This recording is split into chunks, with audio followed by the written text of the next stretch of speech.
दादा पाल्के प्रशस्ति पಡೆದಂತಹ ಗ್ರೇಟ್ ಚೌಧರಿ ಕಾ ಚಾಂದ್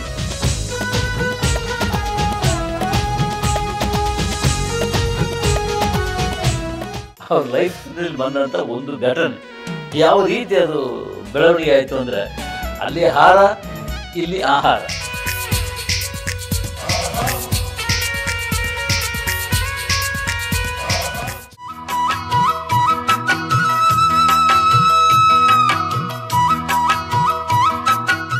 ನಮಸ್ಕಾರ. Ganesh Kasaragod, speed news Kannada. ನನ್ನ ಕಾರ್ಯಕ್ರಮ ನೆನಪುಗಳ ಮೆರವಣಿಗೆ. ಈವರೆಗೆ ನೆನಪುಗಳ ಮೆರವಣಿಗೆಯಲ್ಲಿ ಸಾಕಷ್ಟು ಮಂದಿ ಬಂದಿದ್ದಾರೆ.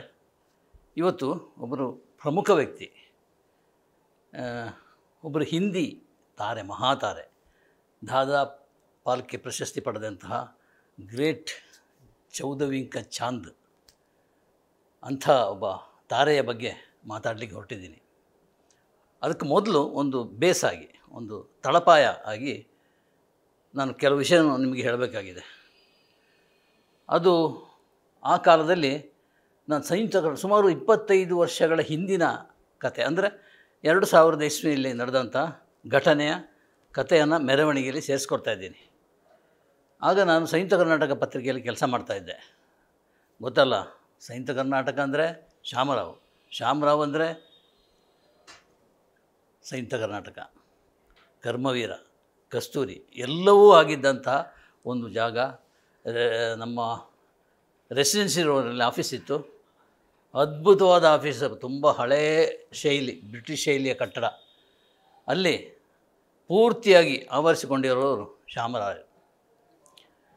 ಶ್ಯಾಮರಾಯರ ಮಾತಂದರೆ ಅದು ಕಟ್ಟಪ್ಪಣೆ, ಅದು ಸುಪ್ರೀಂ ಕೋರ್ಟ್. ಅದನ್ನು ಮೀರುವಂಥವ್ರು ಯಾರೂ ಇರಲಿಲ್ಲ ಆ ಕಾಲದಲ್ಲಿ. ನಾವೆಲ್ಲ 9 ಗಂಟೆಗೆ ಹೋಗ್ತಿದ್ವಿ, 10 ಗಂಟೆಗೆ ಆಫೀಸ್ ಇದ್ದರೂ ಕೂಡ.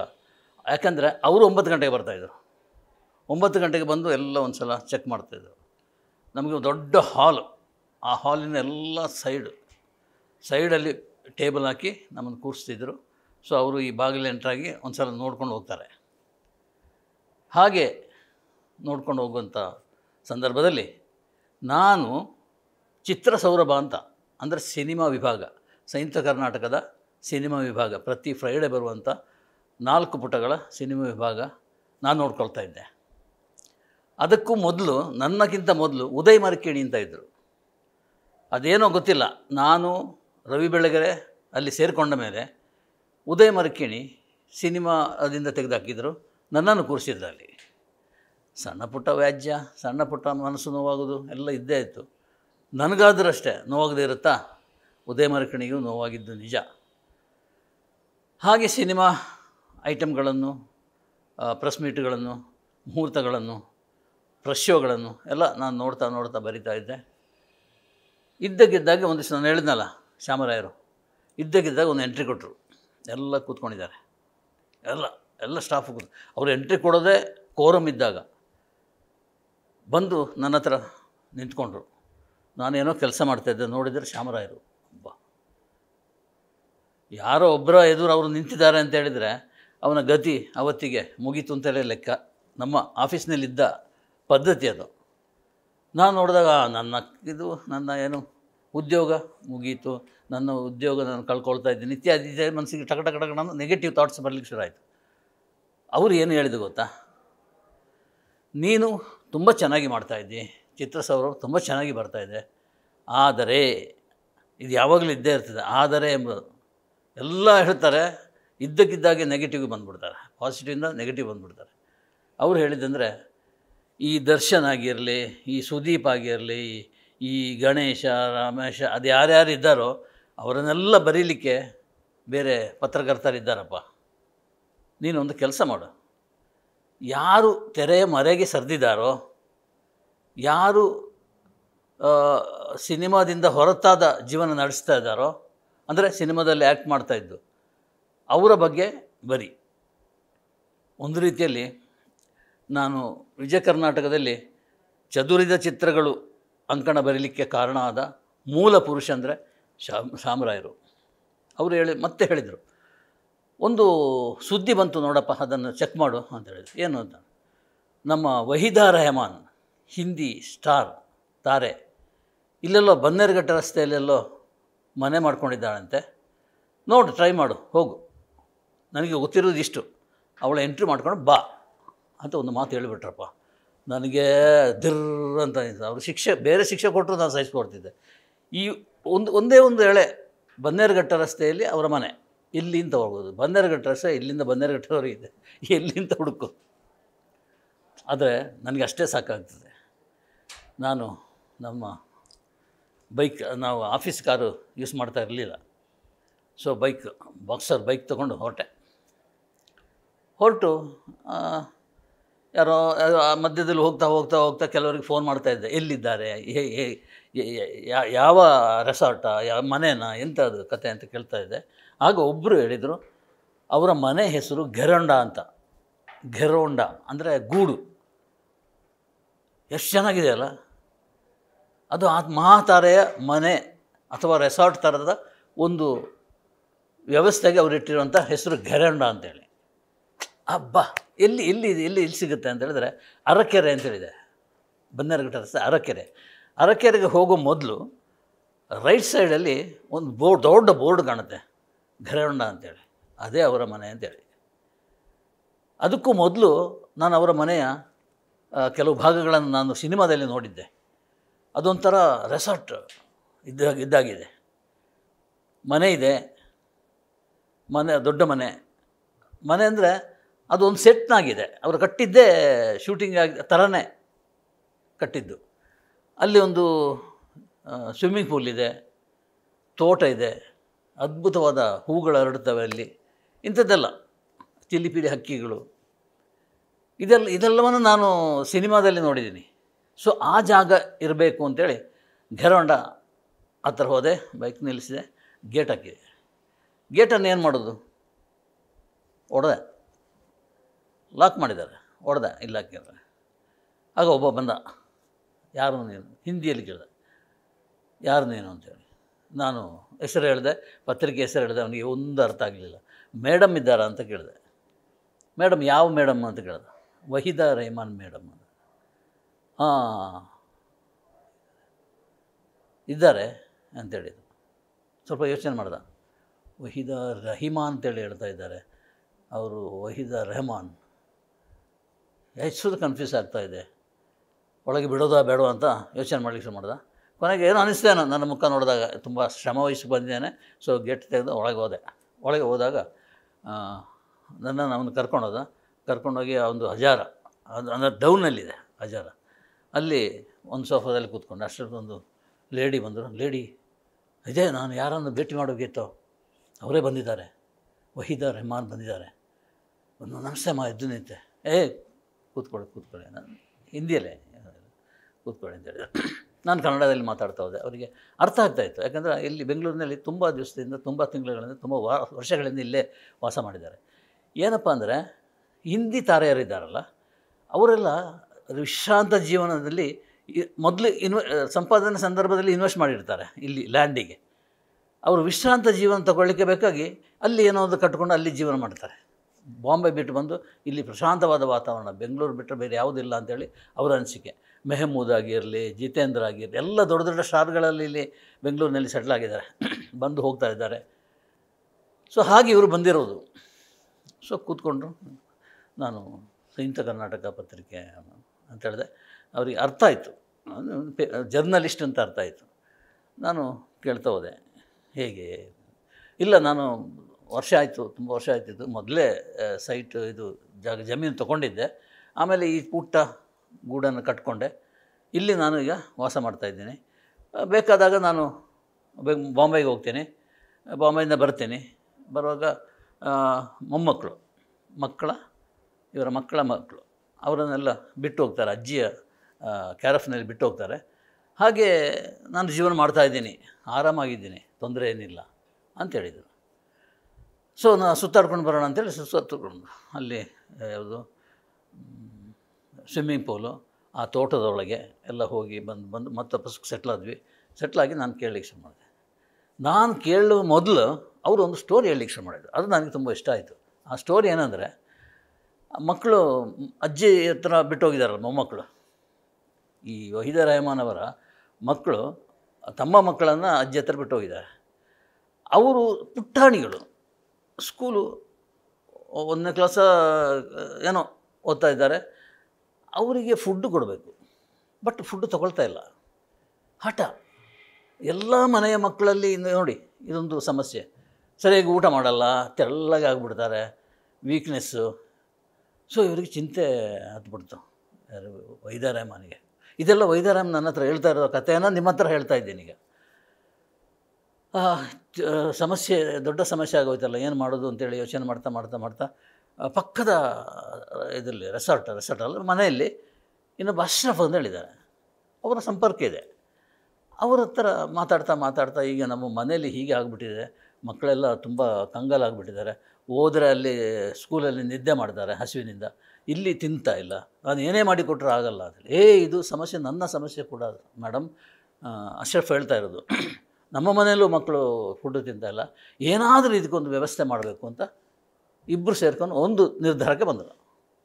ಅದಂದರೆ ಒಂದು ಫುಡ್ ಮಾಡ್ಕೊಳ್ಳೋದು. ಅಂದರೆ ಅಲ್ಲಿಂದ ಇಲ್ಲಿಂದ ಈ ಡ್ರೈ ಫ್ರೂಟ್ಸು ಅದೆಲ್ಲ ತೊಗೊಂಡ್ಬಿಡ್ತಾರೆ, ಬಂದು ಒಂದು ಮಿಕ್ಸ್ ಮಾಡ್ಕೊಂಡು ಏನೋ ಒಂದು ಫುಡ್ಡು ರೆಡಿ ಮಾಡ್ತಾರೆ ಅವರು ತಿನ್ನುವಂಗೆ. ಅಂದರೆ ಸ್ವೀಟ್ ಇರ್ತದೆ, ಸ್ಮೆಲ್ ಇರ್ತದೆ, ಒಳ್ಳೆಯ ಸ್ಮೆಲ್ ಇರ್ತದೆ ಅಂಥ ಒಂದು ಫುಡ್ಡು ತಯಾರು ಮಾಡಲಿಕ್ಕೆ ರೆಡಿ ಮಾಡಿದ್ರು. ಅದು ಯಾಕೋ ಸಕ್ಸಸ್ ಆದಾಗೆ ಅನಿಸಿಲ್ಲ ಅವರಿಗೆ. ತಕ್ಷಣ ಅವರ ಗೆಳೆಯರು ಎಲ್ಲಿ ಸ್ವಿಟ್ಜರ್ಲ್ಯಾಂಡ್ ಇದ್ದವರಾಗಲಿ ಆಸ್ಟ್ರೇಲಿಯಾದಲ್ಲಿದ್ದವರು ಎಲ್ಲ ಕಾಂಟ್ಯಾಕ್ಟ್ ಮಾಡಿದರು. ಫುಡ್ ತಜ್ಞ ಯಾರಿದ್ದಾರೆ ಅವ್ರ ಥರ ಕಾಂಟ್ಯಾಕ್ಟ್ ಮಾಡಿ ಡಿಸ್ಕಸ್ ಮಾಡಲಿಕ್ಕೆ ಶುರು ಮಾಡಿದರು. ಈ ವಿಚಾರವಾಗಿ ಏನು ಮಾಡೋದು ಅಂತೇಳಿ ಅವರ ಮುಗಿನ ನೇರಕ್ಕೆ ಸಂಬಂಧಪಟ್ಟಂಥ ಸಲಹೆಯನ್ನು ಕೊಟ್ಟರು. ಇವರು ಆ ಎಲ್ಲ ಸಲಹೆಯನ್ನು ಸೇರಿಸ್ಕೊಂಡು ಒಂದು ಸೀರಿಯಲ್ ಕಂಡುಹಿಡಿದರು. ಒಂದು ಸೀರಿಯಲ್ ಮಕ್ಕಳಿಗೆ ಕೊಡುವಂಥ ಫುಡ್. ಅದರಲ್ಲಿ ಡ್ರೈ ಫ್ರೂಟ್ಸ್ ಬರ್ತದೆ, ಖರ್ಜೂರ, ಗೋಡಂಬಿ ಎಲ್ಲ, ದ್ರಾಕ್ಷಿ ಎಲ್ಲ ಬರ್ತದೆ. ಅದನ್ನೆಲ್ಲ ಪುಡಿ ಮಾಡಿ ಅದನ್ನು ಒಂದು ಸೀರಿಯಲ್ ಟೈಪ್ ಮಾಡಿ ಅದು ಮಕ್ಕಳಿಗೆ ಕೊಡಲಿಕ್ಕೆ ಟ್ರೈ ಮಾಡಿದರು. ಕೊಟ್ಟರೆ ಮಕ್ಕಳು ತಿನ್ನಲಿಕ್ಕೆ ಶುರು ಮಾಡಿದರು, ಮತ್ತೆ ಬೇಕು ಅಂತ ಹೇಳಿದರು. ಪ್ಯಾಕ್ ಮಾಡಿ ಸ್ಕೂಲಿಗೆ ಕಳಿಸ್ಲಿಕ್ಕೆ ಶುರು ಮಾಡಿದರು. ಸ್ಕೂಲ್ನಲ್ಲಿ ಅವರು 1 ಸ್ಪೂನ 2 ಸ್ಪೂನ ಪಕ್ಕದ ಮಕ್ಕಳಿಗೆ ಕೊಟ್ಟಾಗ ಅವರು ತಿನ್ನಲಿಕ್ಕೆ ಶುರು ಮಾಡಿದರು. ಸೊ ಸ್ಕೂಲ್ನ ಮಕ್ಕಳೆಲ್ಲ ಈ ಫುಡ್ ತಿಂದಮೇಲೆ ನಮಗೂ ಬೇಕು ಅಂತ ಅನ್ನಿಸ್ತು. ಅವರ ಫ್ಯಾಮಿಲಿ ಈ ಮನೆಗೆ ಬರಲಿಕ್ಕೆ ಶುರು ಮಾಡಿದರು, ವಹೀದ ರೆಹಮಾನ್ ಮನೆಗೆ. ವಹೀದ ರೆಹಮಾನ್ ಆವರೆಗೆ ಹಾರ ಹಾಕ್ಸ್ಕೊಂಡಂದರೆ ದೊಡ್ಡ ತಾರೆ ಅಲ್ವಾ, ಅವರು ಇವರನ್ನ ಹಾರ ಹಾಕ್ಸ್ಕೊಂಡಂತಹ ಮೇಡಮ್ಮು ವಹೀದ ರೆಹಮಾನ್ ಈಗ ಆಹಾರ ಹಾಕ್ಸುವಂಥ ಸಂದರ್ಭಕ್ಕೆ ಬಂದು ನಿಂತಿದ್ದಾರೆ. ಅವರೆಲ್ಲ ಬಂದು ಅವರ ತಂದೆ ತಾಯಿಗಳು ಬಂದು ನಮಗೆ ಕೊಡಿ ಅಂತ ಹೇಳಿದರು. ಸೊ ಈ ಫುಡ್ ತಯಾರಿಸುವ ಇದು ಸಿಸ್ಟಮ್ ಅದು ಸ್ವಲ್ಪ ವ್ಯಾಪ್ತಿ ಜಾಸ್ತಿ ಆಯಿತು. ತುಂಬ ಜನ ಕೇಳ್ತಾ ಇದ್ದಾರೆ ಫ್ಯಾಮಿಲಿ ಅಂಥೇಳಿ ಇವರು ಒಂದಷ್ಟು ಜಾಸ್ತಿ ಹೆಚ್ಚು ಇದು ಮಾಡಲಿಕ್ಕೆ ಶುರು ಮಾಡಿದರು ಸೀರಿಯಲ್. ಅದಕ್ಕೆ ಒಂದು ಫುಡ್ ಅರ್ತ್ ಅಂತ ಒಂದು ಹೆಸರಿಟ್ಟರು. ಇನ್ನೂ ಒಂದು 2-3 ಸ್ಯಾಂಪಲ್ ರೆಡಿ ಮಾಡಿದರು. ಸೊ ಜಾಗ ಸಾಕಾಗಲಿಲ್ಲ, ಒಂದು ಫ್ಯಾಕ್ಟ್ರಿ ಥರ ಕಟ್ಟಿದರು. ಅಲ್ಲಿ ಫ್ಯಾಕ್ಟ್ರಿನೇ ಓಪನ್ ಆಗೋಯಿತು. ಅವರು ಸ್ಕೂಲಿನ ಮಕ್ಕಳ ಹಿರಿಯರು, ಅವರ ತಂದೆ ತಾಯಿ, ಅವರು ಮತ್ತು ಅವರ ಫ್ರೆಂಡ್ಸಿಗೆ ಹೇಳಿ ಜನ ಮುಗಿಬಿದ್ದು ಬರಲಿಕ್ಕೆ ಶುರು ಮಾಡಿದರು. ಅಂದರೆ ಇವರು ಮಾಡಿದ ಮಕ್ಕಳ ಫುಡ್ ಇದೆಯಲ್ಲ, ಪೌಷ್ಟಿಕ ಆಹಾರ, ಪೌಷ್ಟಿಕ, ಅದರಲ್ಲಿ ಏನು ಸಮಸ್ಯೆ ಏನಿಲ್ಲ.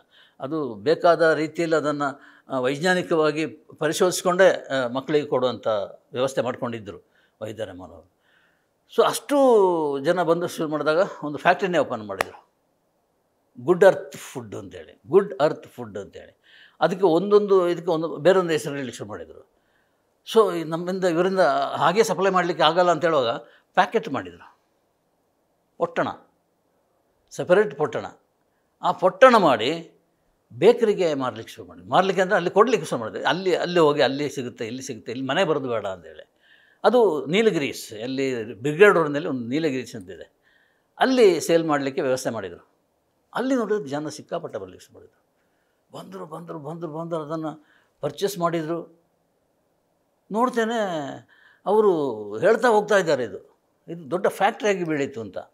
ಮಕ್ಕಳು ತಿನ್ನಲಿಕ್ಕೆ ಶುರು ಮಾಡಿದರು, ದಷ್ಟಪುಷ್ಟವಾಗಿ ಬೆಳೀಲಿಕ್ಕೆ ಶುರು ಮಾಡಿದರು.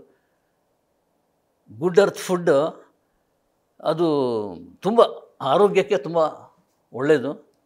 ಅವರು ಯಾವ ಕಾರಣಕ್ಕೂ ಅದು ಏನು ಅದರ ರಿಯಾಕ್ಷನ್ ಬೇರೆ ರೀತಿಯಲ್ಲಿ ಆಗಲ್ಲ, ಪಾಸಿಟಿವ್ ಆಗೇ ಇರುತ್ತೆ. ಈ ಎಲ್ಲ ಕಾರಣಕ್ಕೆ ಅದನ್ನು ಜನ ಪರ್ಚೇಸ್ ಮಾಡಲಿಕ್ಕೆ ಶುರು ಮಾಡಿದರು. ಸೊ ನನಗೊಂದು ಸ್ಟೋರಿ ಸಿಕ್ತಲ್ಲಪ್ಪ, ಖುಷಿಯಾಯಿತು.